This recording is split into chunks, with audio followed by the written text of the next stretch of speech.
In today's Friday feeling, I have a feeling we are heading towards the end of A-B testing.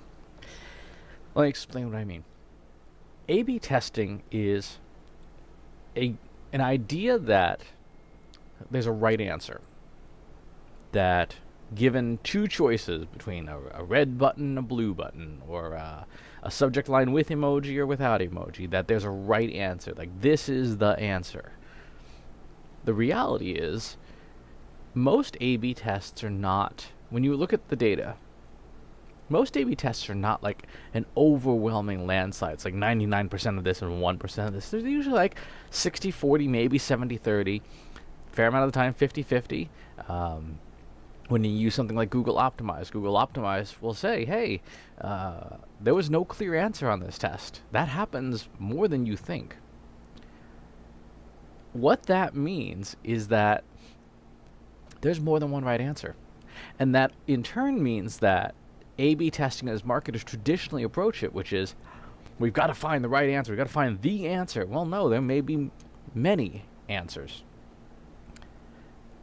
Up until now, up until the last couple of years, we went with A-B testing because we wanted to try and optimize for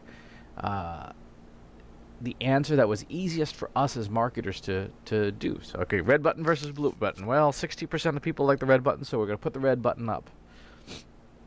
And hopefully that will get us more conversions. Okay, what about the people who like the blue button? That was 40% of them. Did you just flip the bird to 40% of your audience and say, sorry guys, your choices don't matter. We're going with the majority. Here's why I think we're heading towards the end of A-B testing. Systems and software, combined with machine learning and automation, give us the ability to create profiles and personalization at scale in a one-to-one way. So if you click on the blue button, or you run a test, you click on the blue button but you don't click on the red button, we save that information and say, okay, you liked the blue button, so let's make future buttons for you blue. Somebody else who clicks on the red button, we save their profile data. Guess what? Now that person sees red. You open subject lines with emoji, somebody else open subject lines without emoji. We save that information, we help build that profile so that ultimately you get what you want. There is no wrong answer. It's the answers that you like best. And we can ask for some of those answers, certainly. Do you prefer red buttons or blue buttons? Do you prefer emoji or not emoji? Do you like social shares with cute puppy pictures? Whatever the thing is, whatever you want, our software should give to you. And we do this over and over and over again until we build a solid profile of what works for you, what ads you click on, what links you click on. That's taking A-B testing to its logical conclusion, which is give you what you want. Now, it requires marketers to think and say, well, you know what? We need to have machinery and algorithms and support that say, yeah, whatever this person wants, they get within reason. I mean, we're not going to, if you sign up for, for example, my personal newsletter, you're not going to get a newsletter that's customized to be entirely Pokemon links, right? Even if you love Pokemon, because that's not the point of the newsletter. So there are guardrails, but we should start being able to offer that level of personalization. Our software has to do it.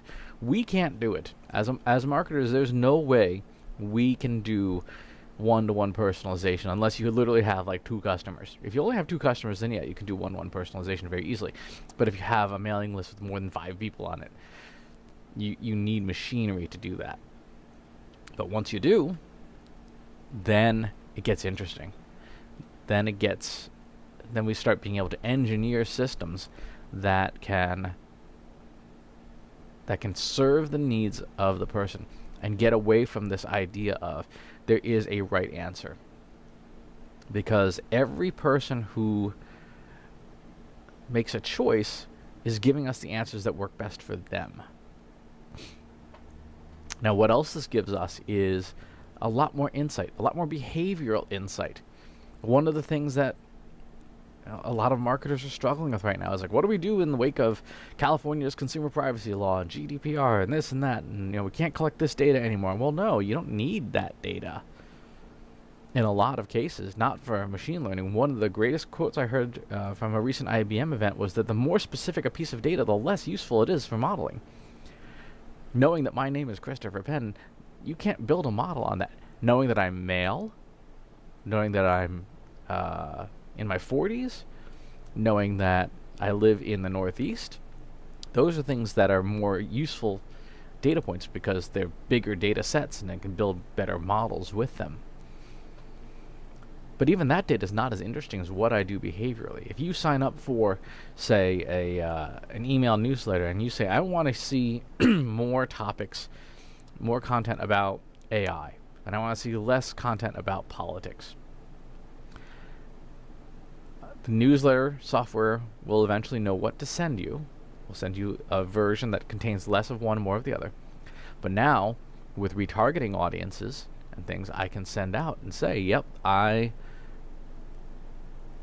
want to make sure that this person has their preferences in the system, or the system collects preferences for them, behavioral preferences based on what they click on and what they express.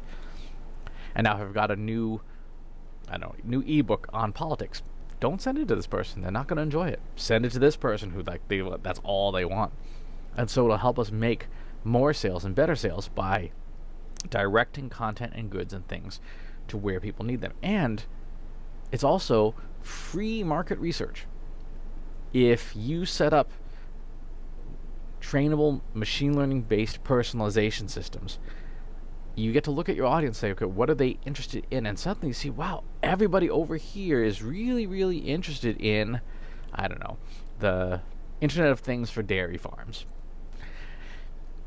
And you're like, well, that's a substantially larger portion of our audience than I thought it was going to be. Why is this a thing with our audience? Now you know. Now you know, now you have that market insight. Instead of saying A/B test, throw away those people who like dairy farms IoT because that's not what we do.